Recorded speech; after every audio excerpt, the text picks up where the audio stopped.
Are you ready? All right, my name is Samuel Boudreau, and this is 4163 MIS course, and this is information analysis and design, taught by Dr. Eseryel. And this was our project that we did for our semester-long project. We worked with Duke Facility Planning, Design, and Construction at Duke Health. And essentially, our system is for the project management department. And right now, currently, the project management department has a lot of different systems they use individually that don't dynamically update between each other.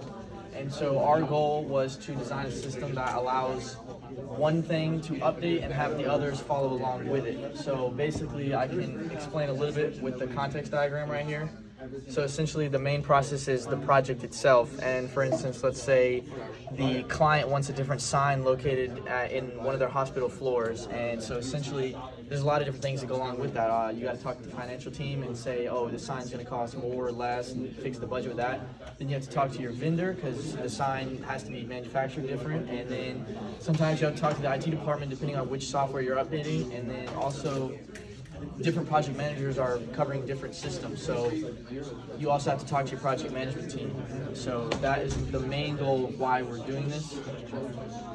And we can talk about the data flow diagram of how our system works. At the start, we have a secure connection through a VPN, through a two-factor authentication service, Duo Security. So that's not designed by us, that's a third-party system.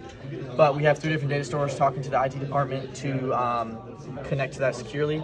That leads to the project manager into our own project management software. So instead of using a third-party software, we're using our own task allocation system. That comes down to here. There's 2 screenshots of what our task allocation system would look like. Then we lead into vendor communication. That goes along with different manufacturing processes when you want different things manufactured. Here, you can select which vendor you want to talk to, and then you can track their response, and that goes along. That's elaborated on in our use cases, which are not on here, but there's the QR code if you wanted to scan it. Then we come down into project initiation planning. And this is what it looks like in a visual aspect, and that's an important part because if a client wants to change anything about their project or initiate a new project, this is the first step that they fill out on our system to get a project manager's attention to start planning out the budget, how to manufacture it, what's the timeline, what's the work breakdown structure, anything like that.